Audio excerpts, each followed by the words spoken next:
Okay. Hi, Hannah. Welcome aboard. And I'm sure we're going to have some others. I'm a little bit early here and want to spend some time, just a quick, try to give us all a quick overview. And I've got a few of us here now that have joined. I see Lotka, AJ, Hannah already, and Olivia. Glad to have you aboard. And what I want to do first of all is quickly review what's due this week. And sometimes it can be a little bit disconcerting for the simple. Let me see if I can do this reset. And see, okay, I've still got vocal. Okay, let me make sure also that everybody, yeah, okay, that you're muted. All right, now, I want to make sure everybody understands we have these following items that are due. And I'll just go over to the syllabus real quickly, which is that listing. And it can fool you, but it's a list of the stuff that's due in the course. As you come down here, of course, we're looking at September 21st, okay? And the 21st is Friday, all right? And this work is due on Friday the 21st at 5 o'clock, okay? So you'll want to take a look at that for sure. And again, come down here and the assignments that are due. These are due Friday the 21st at 5 p.m.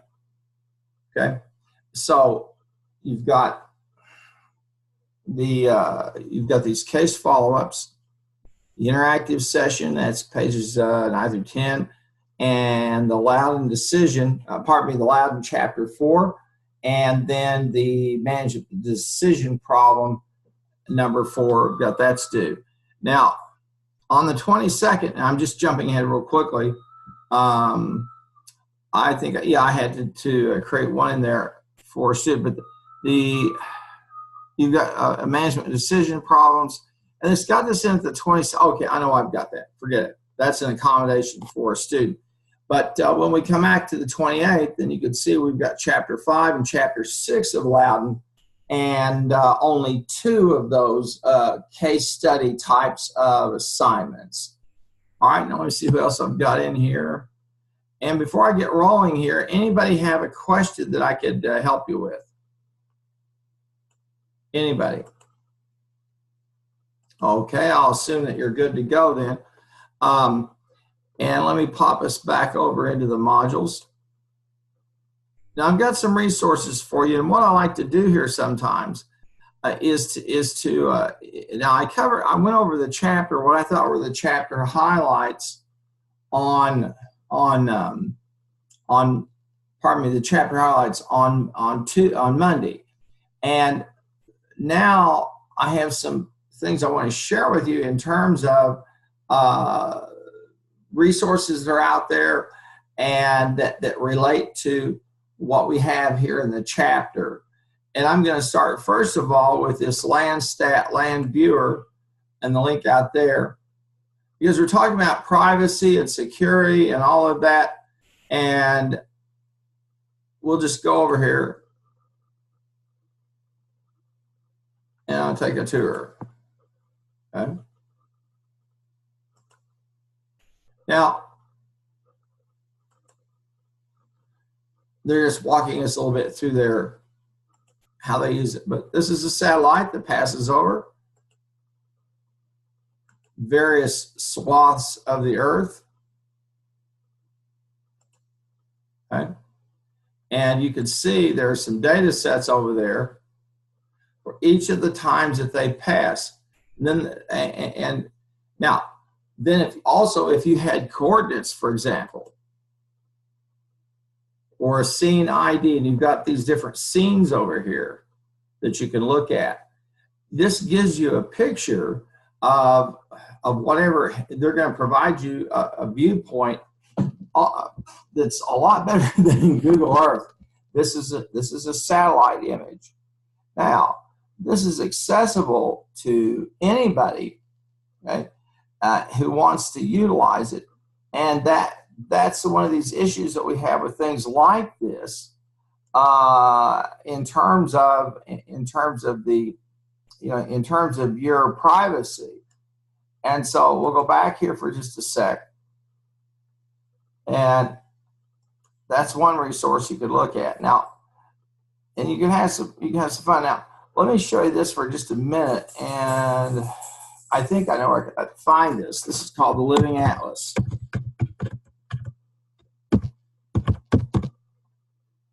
And this is put out by ArcGIS.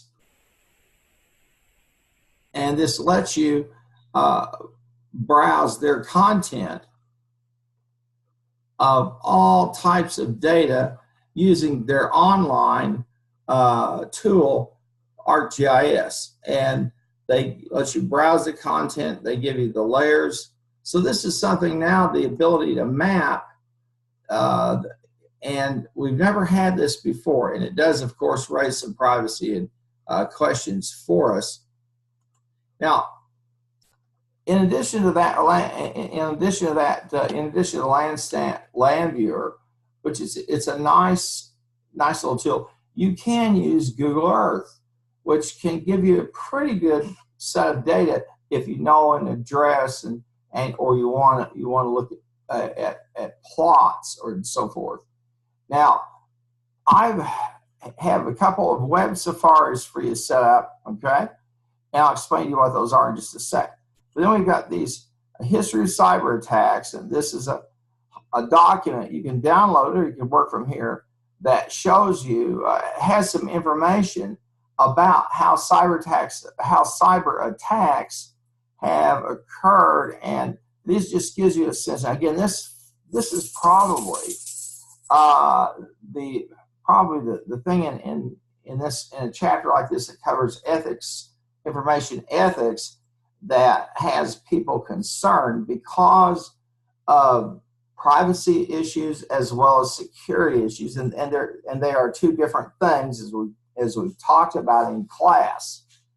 And this history of cyber attacks, this is out of NATO magazine, and then this is a list of the 10 most notorious cyber attacks in history, and this is on defining moments. Certainly one of the defining moments has been the 2016 election in our country, and then the ongoing efforts to compromise critical infrastructure, the servers, the computers, the servers and the computers of the companies or the government agencies that operate critical infrastructure, like the FAA or port authorities, or traffic light signals in major cities, that type of thing. Water supplies, the dams. We see an ongoing attempt by some actor, probably the Russians. I have pretty good probability it is, attacking us in this way. And now, again, this is an issue that we're all going to have to deal with, because whether you work for the government or you have your own business or you work for someone, security is going to be more and more and more important, simply because you can do so much damage. Now, prior to this, you recall that the United States, the United States, I think, and then eventually Israel, claimed that they had gone in and attacked the centrifuges inside the atomic plant at a plant inside of Iran that was making nuclear fission materials. Now, what the Stuxnet did, and they believe that the site was compromised by someone who entered with a data stick. And what the software did is it provided footage of the centrifuges as they were operating that made it look like they were fine. And they also provided software that indicated that everything was working well. So as the attack began, the people who were monitoring those operations, people there at the lab and that manufacturing plant, they thought everything was okay till the timer went off on the fake video and on the fake status indicators, and then they knew something bad had happened. The centrifuges burned themselves out, and the Iranians were set back several years in the development of their nuclear program. We know that Russia used, I think the very earliest my radar was when they used it.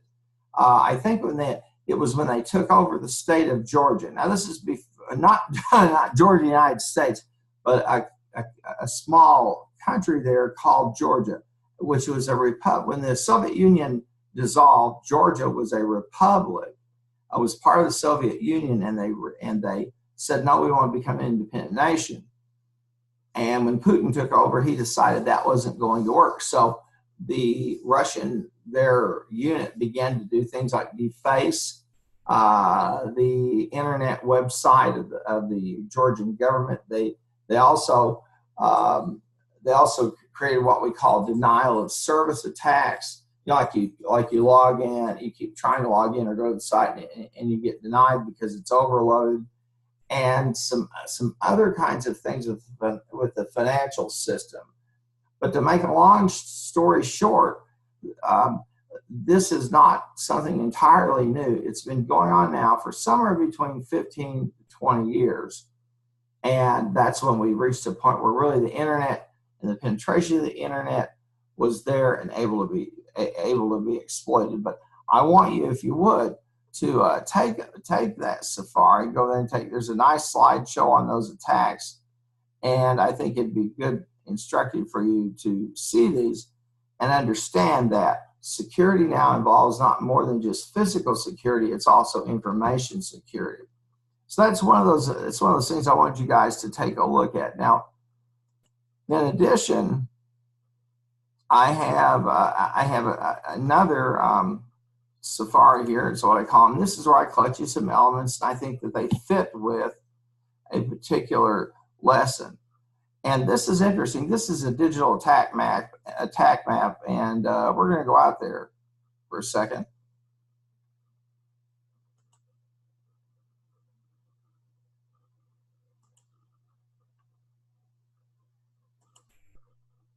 And I'll take the Landsat viewer off there. And it's loading the data for us, as you can see. And what this chart shows you is the volume, and then it also shows you the actors involved, and it shows you who's attacking, all the countries who are attacking or being attacked, and you'll see different types of attacks being carried on or defensive measures, and you can see the attack bandwidth, how much is used.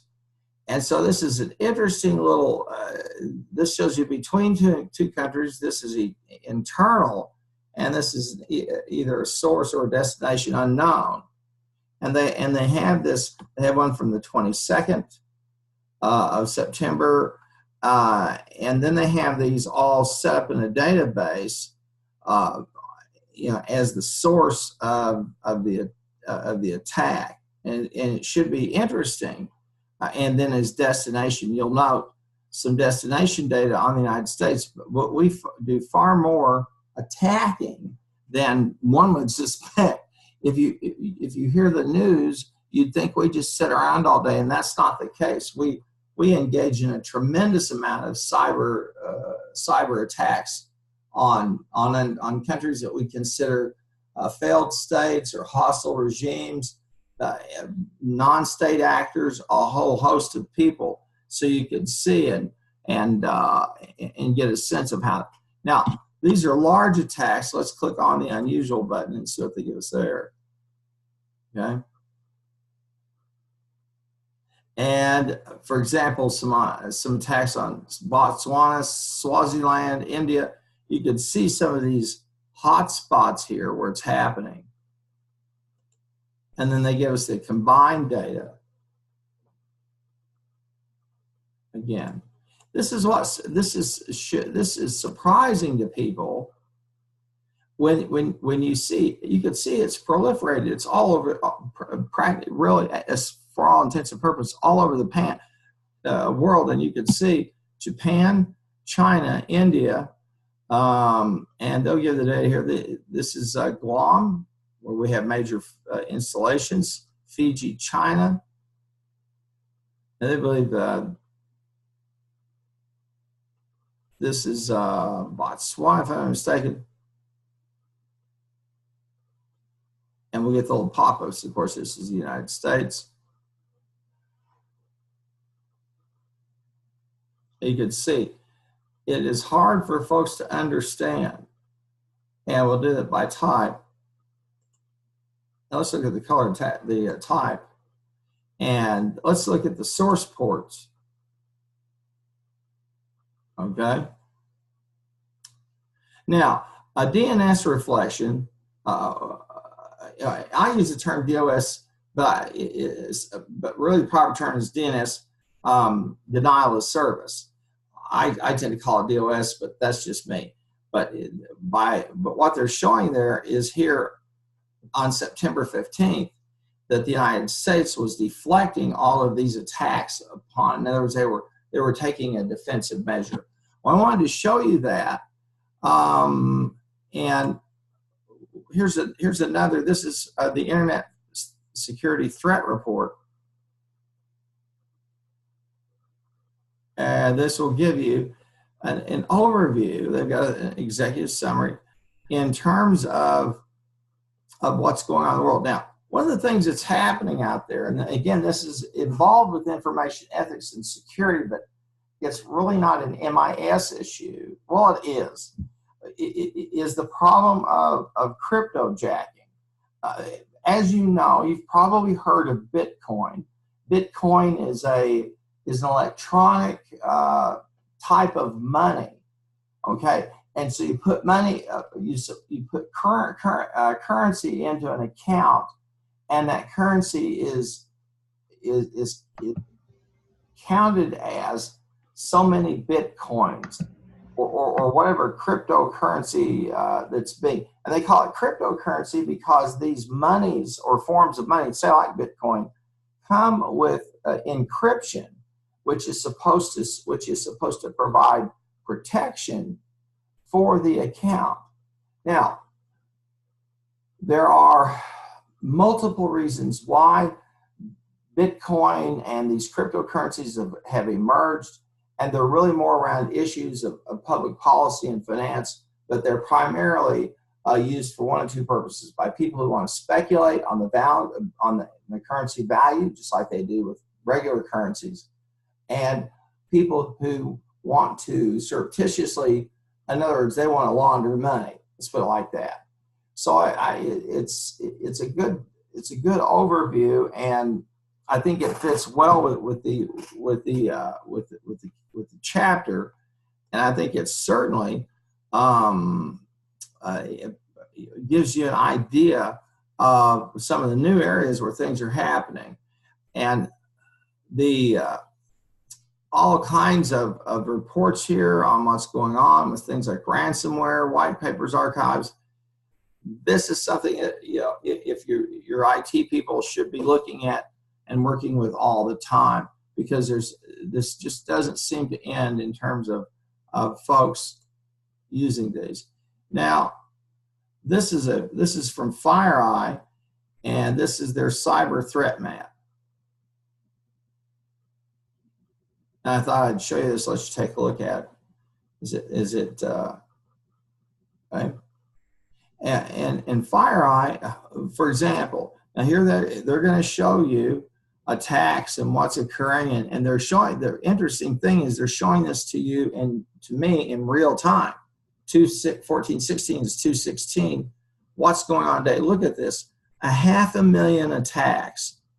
All right, the visible conflict in the world that's going on, civil wars, insurgencies, stuff that's happening in Syria, terrorist attacks, what's going on inside of Iraq and Afghanistan in terms of those governments trying to grapple with the Taliban, or trying to deal with some type of splinter group.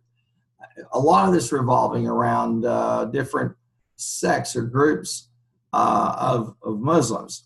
And a lot of then Syria and Russia's role in that, in dealing with the rebels there in Syria, and the civil wars that are occurring, all that. So notice that you see that, just look, it's 434,000 today, and so this is something the general public is completely unaware of, and most of us we're smart. Now, every now and then there's a gigantic malware type of thing that happens, and 2 or 3 million people get affected. I had a lady in my church once in my Sunday school who said she'd gotten an email, and they said she had a security problem. They said they were Microsoft, Windows, etc., and to free her computer up, she had to give them $300. And you've heard about these things in the news.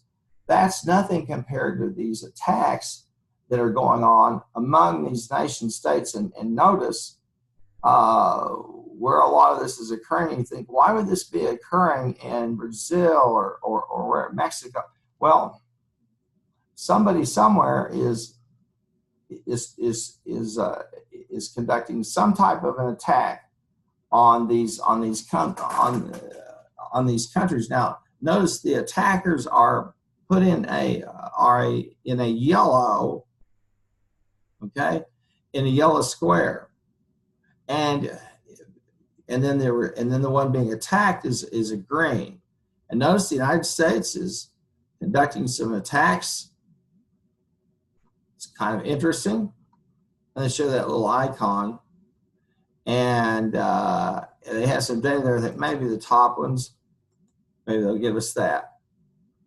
And this is the top 5 industries. And notice that financial services, consulting, which often will involve the government, telecommunications, manufacturing, and insurance, these types of attacks and what's going on. And they just keep, walking you through. This is hard for people to comprehend when we talk about the value. And this course, if anything, if I get your attention about cybersecurity, I hope I have, because as you can see here, there's just an enormous amount of activity that's going on. And that's just for today. I've been on here 7 minutes, and it's already gone up to 435 minutes, for 435,000 attacks. And we were at 434 at a certain point. That is an enormous amount of traffic, an enormous amount of computing power being used, and it tells you that the world is not a safe place. I would say this also. Many of you who are going to, if you're going to participate in a Go trip, let me recommend to you, if you take your phone, you make absolutely certain that you check with your phone company to find out what you need to do to make sure that you don't go there and then come back with some kind of problem in your machine. Because I can tell you for sure, absolutely, that some countries, okay, particularly over, let's say you go to Russia, or you go to China, or you go to Eastern Europe, okay? Let's say you go to Kazakhstan, for example. I can guarantee you that if you don't have you probably shouldn't even take your computer or your phone, because countries like that, what they'll do is that they will sniff that stuff out and they'll attach themselves, and you'll become a mule for their code. All right? So once they're in the system and they're in your machine or somebody else's machine, and once you go to your phone network, you return home, they're everywhere you are, and then they just kind of work their way around till they're ready to do what they need to do. So be very cautious, but I thought you'd find this interesting to see how much activity is going on. Here's another, and again, there are 9 interesting ways to watch this in real time. This is an interesting article, and these are cyber attack maps, and these give you real time data in terms of what's going on. You can see each of them, and we've looked at this. And then walk through the types of attack.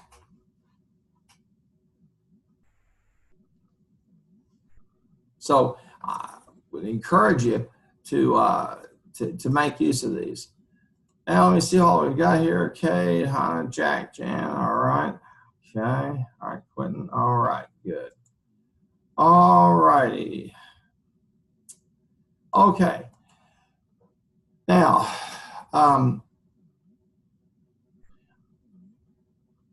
this is a map from Kaspersky. Okay, real-time data, and then Fortinet. This is again real-time, and then these are some control trends, threat maps. This is a company called Control Trends, and that pretty much runs the gamut of those. And I'll pop over here for a moment and let you see them. All right. Now, as I'm looking here, you could see this has some nice iconic data. But again, just to let you see that when we talk about these types of things, it's just not something that people are just throwing out there for everybody to hear. These are real issues, and a tremendous level of threat. Now, this I have and this is giving you some of the history as well as some real-time data. Now, I want to just take you over here for just a moment. Okay, and we've talked about this daily review, so we're in good shape there. Now, I have one other thing that I would like you to do, okay?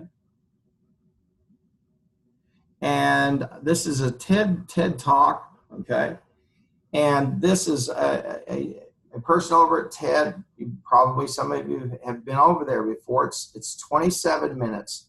And this is by somebody by the name of P.W. Singer, talking about military robots and the future of war. And one of the things we talk about in ethics and information use is the use of the development of autonomous vehicles. We do have robots, we have drones, we have robotic devices that can, you remember, I think it was a year ago this summer, there was a gentleman who in Dallas at a parade was up in a building and shooting policemen and law enforcement officers. And the way that they dealt with him was, this had never been done before. The Dallas-Fort Worth DFW, Dallas Police Force, sent a drone to find the guy, and the drone had a bomb. And the bomb, when they saw the guy, they set the thing off and killed him. Now, why they would kill him, I don't know. I think probably what you would want to do would be something that would stun him. But he had taken so many lives at that point. Their feeling probably was they were going to have to take him down. And we're going to see more and more of that. But this is a fascinating talk about the ethics and information use issues that are raised by these types of devices and what they might mean for us. And it said again, I believe it's 27 minutes. It's 16 minutes, 5 seconds. Okay. Now, you can also do this. You can go over there, click on the link, and you can get a transcript, okay? And it also has closed captioning if you want to just look at it here, if you want to make sure you understand what's being said and all that business. So that's something that I do want you to do. Now, I'm looking here today and I'm seeing that I've got about half of us here. And there are 27 people in this class. I'm looking at 13 of us. And I guess I think if you know somebody who's not here today, it would be a wise thing to say it to them. Now, I will know who all logged in. I'll have that data. And those who didn't log in and haven't produced something are going to have, they're going to have a problem. I don't understand why I have to do a high school thing about attendance. I don't get that. And I appreciate those of you who are here. Those who are not, I'm going to hear why they aren't. And they're going to have some problems arise for them, because as I've shared with you, for this to work, for you who want to be here and will, I have to enforce some rules. And if people miss class, then it becomes a question of I just have to, at a certain point, deduct points. I don't know what else to do. It's important that we're all here. Now, I want to give us a look ahead at what's coming up. And I've got that TED guest speaker, and we've got those. We've taken just a look at those web safaris again. You may want to go ahead and take a look at them one more time. And again, as we're going through next week, you can see again, we're starting to see that same pattern of things. A TED guest speak, couple of TED guest speakers. I want you to go and take a look at them. Information about topics or websites that are germane to what we're covering at that point. And next week we're looking at exams for Loudon chapter 5 and chapter 6. Okay. Now, I want to open this up here for just a moment. Okay. And I spoke about this some Monday in terms of saying, this is how I want you to, here's the best way to organize your resource. I think I also went over, what I covered was how to use Microsoft Word to create a bibliographic reference. All right. And then your job is to upload that and I give you a little blurb about the case follow-ups and what they're intended to do. Now, the management decision problems, okay, and I ask you to choose one, whatever, and what I ask you to do is to address the current situation based upon what you learn from the case, all right? And as I've said before, be prepared to discuss in class. Now, I've not done it yet because we're at week 3 or week 4, but I guarantee you that we're going to come to a point where, particularly on Wednesday, where I'll pop one of these up, and if the person's not there, as you can see, they can lose some significant points, and that will be their problem. I'm sorry to have to do this, but we need the attendance in the class, and I'm not understanding why I don't have more people online today. We should have all 27 of us. We only have about half, and my email didn't have much in the way of, gee, I can't be there, or that type of thing. I understand that the material in MIS is a little bit dry because it's more of a policy class, it's more of a thought class and a case study class. But what I've tried to avoid is a situation where I start calling on people and they're not here, or they're not prepared to discuss as I encourage everyone to do, so that we can have that type of discussion or dialogue about the cases. And it's really meant to do that, but I'm not at the stage seeing things at the stage yet developed that I can really do that and do it effectively. So again, take a look at the instructions, all right? And I think it's pretty clear what I'm after. Now, I'm going to go back to the third one, and this is the interactive. And each of these are designed not as busy work, but to give you a different type of feel or look or issue or problem for you to discuss or to look at. And this is the one over in pages 9 through 10. I asked you to upload it. So I'm going to go over to Vital Source for just a minute, to the textbook. And I'm going to go to the brief contents. We'll go to chapter 1. Let's pop over there.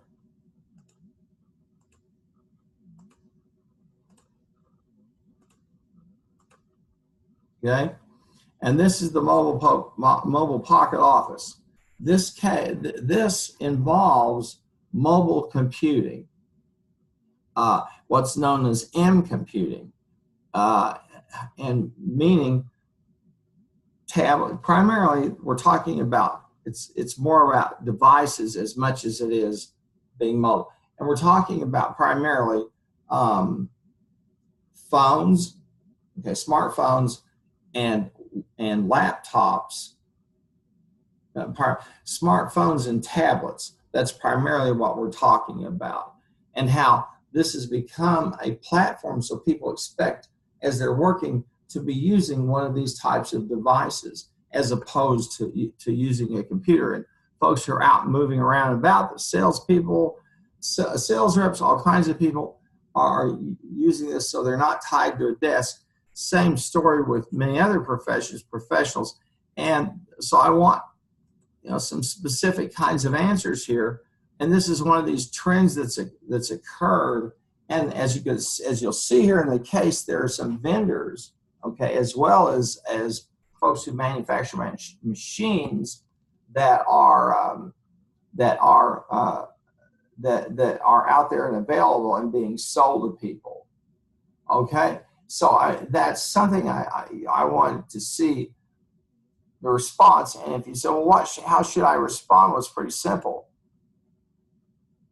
Here are. Now, if I'm not mistaken, okay, and I'll go back here for just a second,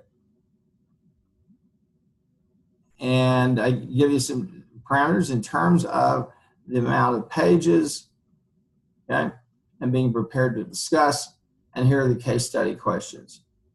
If you used each of these questions, if you gave each of these questions a paragraph, you've got basically 2 pages done. So, and the case study questions are there to encourage you to respond in a particular way, because there's some aspects of it that we really want to see in the way you respond. And again, these are case studies. Okay? They're not crunching numbers. They're doing some thought, and they're there and really designed for us to have some discussion. And I know that in any format, it can be difficult to get people to discuss. They feel like their answer's stupid, or maybe they weren't prepared, or they're reluctant. I don't know. All I can say is this. When we start to embark upon case studies, and I start to pull stuff up and we discuss them, who responded to this case, and I'll just pull somebody at random, I'm hopeful that you'll be ready to discuss, because we can do that here. You can hear me, and I can hear you as well, and unmute your mic if you're there on a phone. And we'll work through so that I probably will do it more on Mondays, I think, because it's going to be easier, just simply easier to do it. See what else that I want to do. Now, one of the other things I like to do, and I don't mention it here in the outline for the module. Again, we're over here for the week 4. I also like to just take a quick look and to encourage you to take a look at some sources that are good. One of them is going to be the New York Times, and I can guarantee you, you're almost always going to find something in there that deals with, well, they have a whole section on tech. And here you can see some question. This is certainly an example of where the New York Times Online is saying, if you find somebody that's spreading disinformation about the elections, they're coming up in November, the midterms, they want to know, they want to hear. This is an interesting article that talks about Facebook's election war room. They have a whole unit of people who are doing nothing but monitoring their website, monitoring Facebook for political ads, disinformation campaigns, the kinds of things that happened in the 2016 election. And so they've got that going. Now,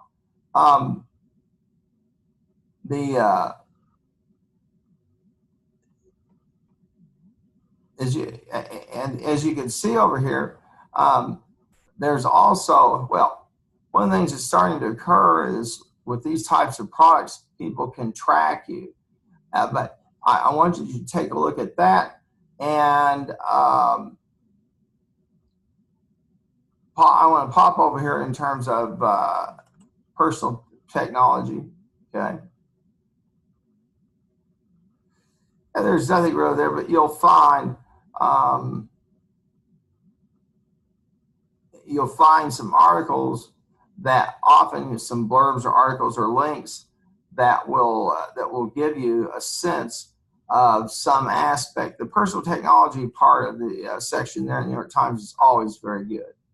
Okay, now I want to go to another spot and take a look at the go to another spot and take a look at the LA Times. They have a good text section as well.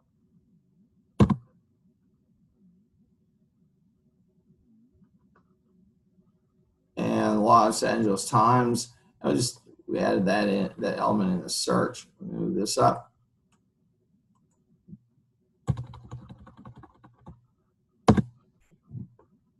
And they'll give us some good information. They have a nice section on tech. And no, I don't want to do this, but we'll find the topics and flip over there to technology. All right. And here again is, as I mentioned before in class, one of these issues where the government is trying to figure out how to regulate these big firms that have popped up, Google, Facebook, etc. Then here is an interesting ethics question, that is employers using Facebook to target ads exclusively to men. There's been a complaint filed, a lawsuit's being filed, that the employers are buying ads at Facebook and sending these ads only to males so they can prevent any females from applying for the job. And again, here's one of these things that's an ethics issue in terms of information technology and MIS. And so there's an interesting read there that's well worth your time. As you look at all of these, articles like this, or announced like this, or a business report like this, you start to, and you see all this stuff about the cyber attacks, etc., that I showed you, and these disinformation campaigns that are going on. It does give you a feeling that MIS and information technology systems are really being pushed to the limits, because it's almost like the Wild West. And that's, to a great extent, is true. And company policies. Now, for example, the one where we saw that there's a complaint that the ads are being targeted to men. I'm sitting here thinking, why would you do that? And do you think you would not eventually be found out? And again, I don't know if there's anything like this that's ever occurred that's gone to court, and it'll be an interesting thing to see what happens. But if it's true, it's clearly, now it may not be illegal for them to do that, although I think it probably would fall under one of the acts, certainly the acts in terms of non-discrimination. But you never know what will happen in the courtroom and with lawyers and attorneys and those kinds of folk. I'm going to stop for a minute because I've been going on here and see, does anybody have a question that I could try to help you with? Anybody? And I'm going to pop it open here for a moment and see how many of us have. Okay, we got video. Now, if you're, let me talk about what may be a problem for some of you, and it's this: if you're plugged in at the, if you have to go over to the lab, for example, and use the lab, and the sound capability and the mic capability are not active on it, it's very simple. Sign in, and you can use your phone to sign in. You can use your phone and have your phone available with you as and have the phone number here to come into the vocal part, and you can watch it on television. I've had, pardon me, on the computer screen. I've had people do that before. Well, I'm trying to see if anybody else has got any other questions. Anybody? Okay, well, I'm going to take a look here for just a moment, and I want to see how we're doing in terms of the case follow-ups and see who all submitted something and what we've got. And see if we've got, I think we have maybe one. I can see who's are doing so far. Maybe one person who submitted. Oh, nobody yet. It's not due for a couple of days, so that's understandable somewhat. All right, and back here. Yeah, I'll go to that in here, and we'll take a look and see at the next one. Okay, I've got 3 submissions here, so we've got a little bit of progress here. Let me go back here for a minute and see if it shows me any submissions. Okay, I don't have any submissions. And I'll pop over here.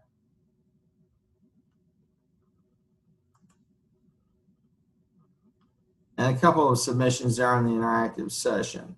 Let me pop over here and see how many of you have done the test, exam. And this will tell me how many. Okay, we've had a few. All right. Okay, well, folks, I've given you, I think we may have started a little bit earlier, and I've given you an assignment, and you said, what's that? And the assignment, go back over here to the modules, just go over here to TED, and I want you to take a look at that TED recording, that's guest speaker, and it's about 16 minutes long, okay, which would pretty much take care of the remainder of our class time today. Now, I'm fine if you go over there and you open it up and you download the transcript, which you can do, and read it that way. But either way, I'd like you to go over there and take a look at the material, and then be ready on Monday to discuss what you submit in terms of these management decision problems and interactive sessions. Okay, I'm going to call today then, and thank you so much for being here. If anybody has a question, anybody have a question, I'll try to answer it for you.